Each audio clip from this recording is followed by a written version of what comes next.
Well, welcome to Sophie & Co. I'm Sophie Shevardnadze. The Brexit deal is in turmoil yet again as a storm brews over the draft agreement approved by Theresa May's cabinet.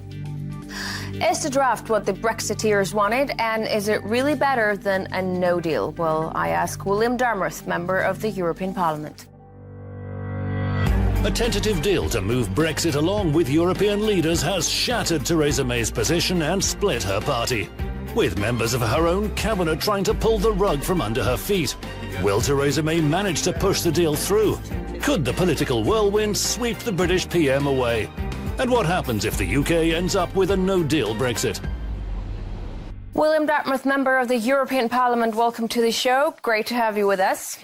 So the draft Brexit deal that is currently on Great to be here, thank you. On the table, it seems to offer too few EU ties to please Remainers and not enough independence for Europe to please the Leavers. Is it a working compromise, or does it only serve to annoy everybody? Well, it's rather amazing that the British government have managed to produce something that satisfies absolutely nobody. All the Remainers don't like it, and most of the Leavers don't like it, including me, for whatever that is worth. And the key point about it is that, forget about a compromise or no compromise, it's not going to get through the House of Commons on today's arithmetic, anyway.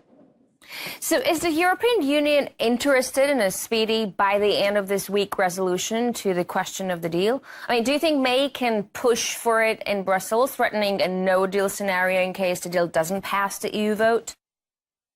Well, as I understand it, Mrs May is in, the British Prime Minister, Mrs May, is in Brussels going to see Mr Juncker, explaining to him, by the way, he's a very intelligent man, by the way, he gets some bad press, explaining to him that the deal as it's presently constituted will not get through the British House of Commons, and that therefore can he please make some sort of adjustments to enable him to do so. To enable her to do so. Now, having said all that, that's the context. Now, the European Union have got a terrible, terrible record of being completely rigid, completely intransigent, and completely unhelpful to member states, we're a departing member state, but to all member states which have got problems. We're seeing that with Italy now. And I suspect that, yet again, Mrs May is going to come away with absolutely nothing. And then there will be a no deal. Now, I rather favour a no deal, which isn't a no deal. It's a deal under World Trade Organization rules. But perhaps you can ask me about that a little bit later on. Yeah, but what happens if it doesn't go through the first time around? Will it be the fall of Theresa May? Well, you're asking me what's going to happen in the British House of Commons. So basically, this is just a prediction. But if he doesn't go through the first time round, they can bring it up a second time, and it might have a shot at getting through a second time, but there would have to be some modifications to it. And people aren't stupid. I mean, people aren't as stupid as the European Commission thinks that people are. And any modifications have to be real. They can't just be little phony, false modifications. So to stand a chance of the deal, I dislike the word deal, the draft agreement getting through the House of Commons, it has to be modified, and modified in a realistic and material and substantial way. So wait, so can the European Union wait that long until this goes through the first time and then it's readjusted or renegotiated and it goes through the second time, or maybe not? Can the EU wait around? Well, the fact is that the UK is not leaving the EU until March the 29th, so that's really quite a long time. In addition, the British legislative system is such that it can actually react pretty quickly, so they could probably have it. They could probably put it up at least twice in December. The real point is not about the EU waiting. It's about the EU being a bit realistic. I mean, they've imposed this Carthaginian peace. They've created a sort of a new Versailles treaty on the UK, and it isn't going to stick. it actually won't get through the House of Commons, and even if it did, it won't stick for any palpable period of time. So the European Union have kind of outsmarted themselves. I mean, I'll just make the important point about it not getting through the House of Commons. There are 56 Conservative MPs who have already publicly stated that they're going to vote against it. Now, they might whittle those down a bit to about 40. But it's not the Conservative MPs who are going to vote against it, which is the point. The point is the Labour Party is going to vote against it. It looks as the Democratic Unionists will vote against it, and all the opposition parties will vote against it. So it's about 40 or 50 votes short of passing, even on the most favourable prognostications and predictions. If what you're saying happens... If what you're saying happens and the Commons fail May's deal, will there be a second referendum on Brexit? Well, I think that there certainly shouldn't be, because we've already had a referendum, and also the European Union has got the most appalling record of not accepting referendums. For instance, everybody's talking about Ireland at the moment. Well, Ireland voted against the Lisbon Treaty, and they were made to vote again until they, as it were, came out with what the European Union saw as being the right answer. I mean, is this a tennis match? I mean, do we have best of three, like in women's championship tennis? Do we have it maybe best of five, like we have it in men's international tennis? I mean, all that's happened with the so-called second referendum, this has been a plan cooked up by a variety of people who ought to know a great deal better, who didn't accept the result of the first referendum in the first place and are trying to reverse it by fair means or foul. And a second referendum is simply foul. It absolutely stinks. And I very much hope that the British House of Commons stops being so elitist, recognises the referendum, and just throws this concept of a second referendum absolutely out completely. It makes no sense at all, and it's profoundly anti-democratic. All right, so to call it a people's vote, which is what people do, is the worst kind of the worst kind of mislabeling. If it was advertising, they'd all be had up. So if we get back to May's line is that a bad deal is better than no deal at all. Do you think this argument could maybe help her push the deal as it is through the House of Commons?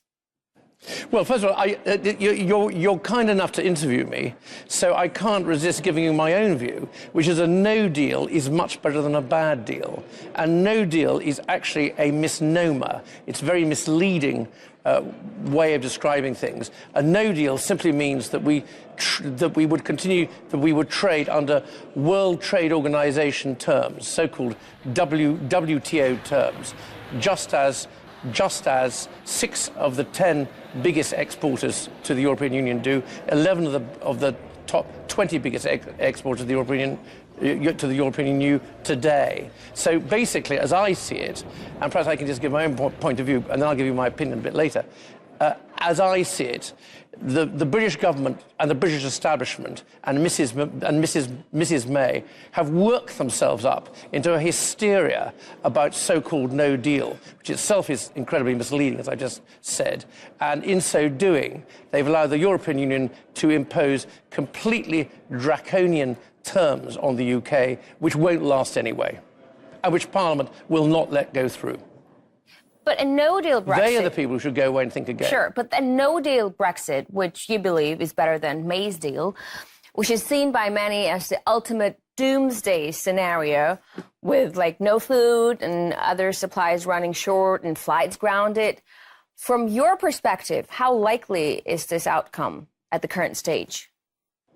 Well, I mean, there is a consensus in the House of Commons against a no deal. But I just have to say that what you've just said, and obviously you were quoting people, so I'm not criticising you, is frankly complete rubbish, actually. It's complete rubbish from beginning to end, and is all part of the fear scenario which the British establishment with which the British establishment have sought to frustrate the will of the British people from the very beginning. We heard all this rubbish in the referendum, and we're just hearing more of the same.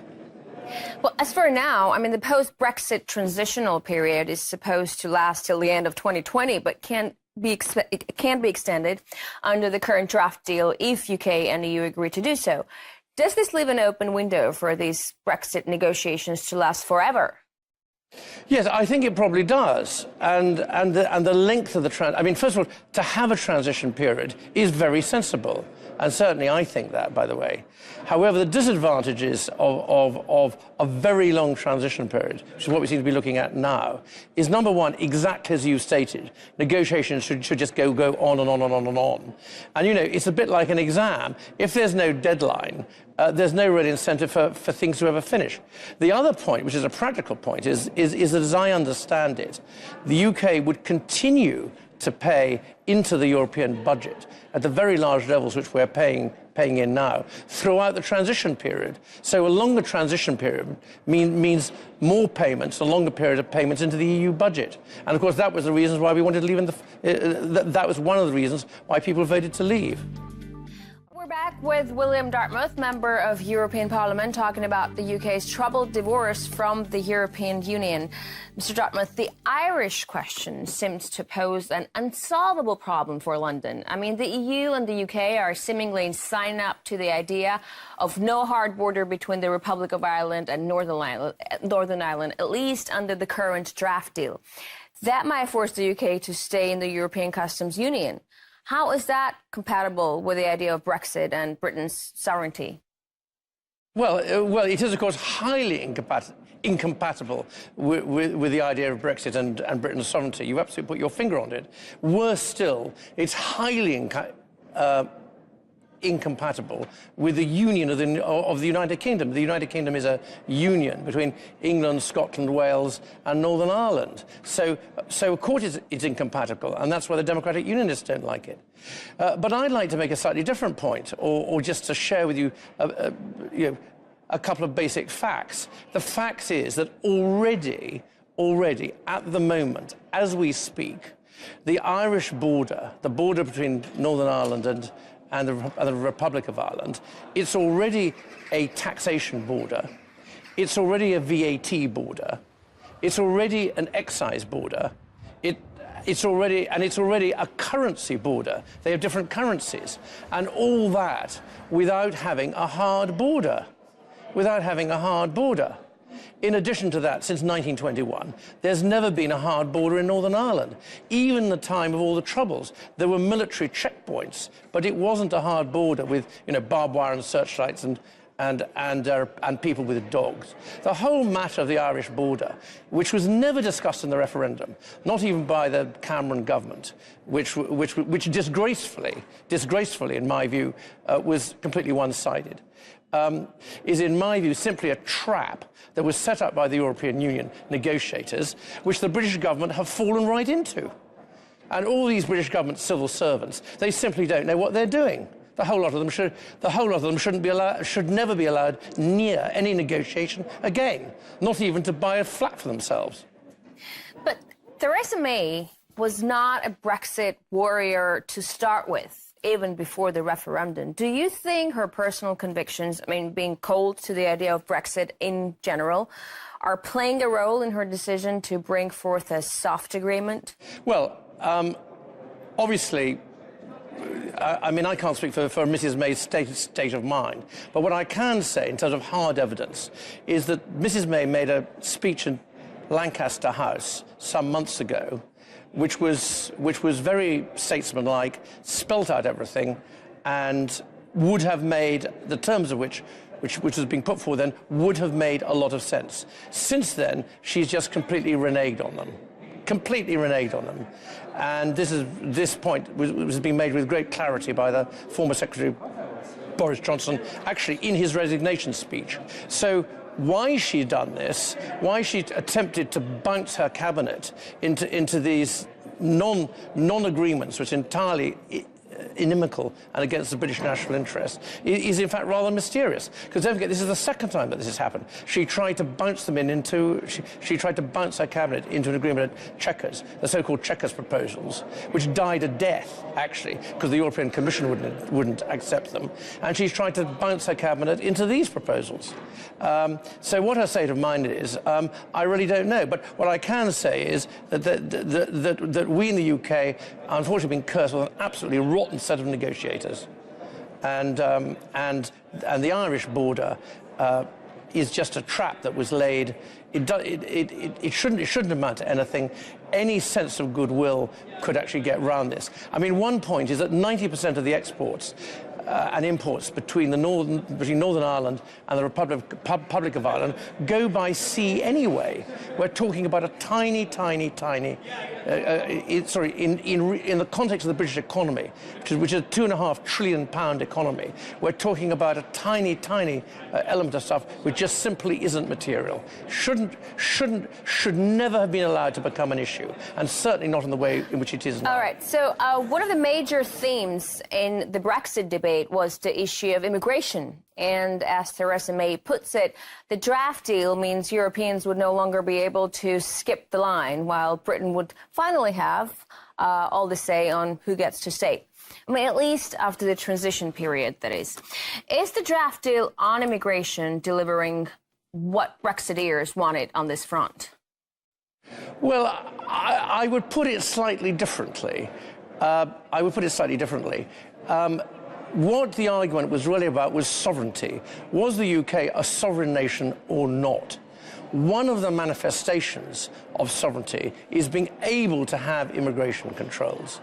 Now, then the immigration, because don't forget that any EU member state, the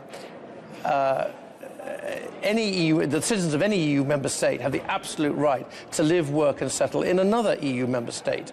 And we made the UK a very attractive country for people to come to, and literally millions of people have, and in a very short space of time. So, of course, it was an issue.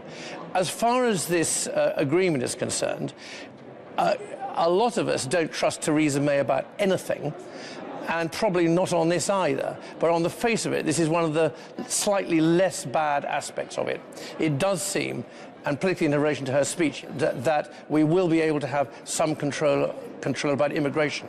But this has already excited what journalists call a backlash. And the important thing is that the Prime Minister stands firm against the immigration junkies in the Confederation of British Industries and the mass forces of the immigration lobby, which is very, very strong in the UK. So the UK has a growing trade deficit with the EU, but its trade with pretty much the rest of the world seems to be way more balanced.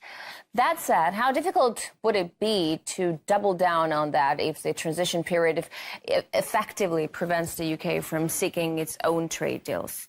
And when it finally gets to working on those, how long will they take to sign and negotiate? Well, that's actually a great question, but it's actually worse than that. Forgetting about the transition period, as far as I can make out, and I have a background in trade, as far as I can make out, this agreement doesn't permit, so long as we remain in the customs union, which seems to be pretty open-ended, we are not able to enter into trade agreements of our own on our own account. Now, you don't have to be able to, you don't have to have a trade agreement in order to be able to trade. I mean, for example, there has never been a trade agreement between the United States and the UK, but there's tremendous hundreds of billions worth of trade which goes between the two countries. But having said that, to have trade agreements and to have the ability to be able to enter into trade agreements is obviously very advantageous. And one of the huge flaws of the May agreement is that this makes it impossible for the foreseeable future. So let's take a quick look. You put your finger on it. Sure. Let's take a Great question, if I may say so. Thanks. So let's take a look at the other side of the deal. The EU doesn't seem to be losing too much in case the current draft deal goes forth, while that's hardly the case for the UK. How did London fail so hard at negotiating a more favorable deal? I mean, can anything more balanced be worked out during the transition period with a foundation like this?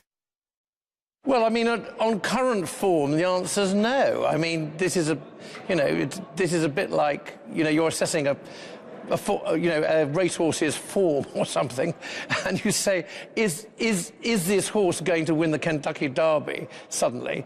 I mean, I really can't see that the British government being able to come up with anything very much better. Now, in theory, there is an opportunity to renegotiate after the this period of time is over.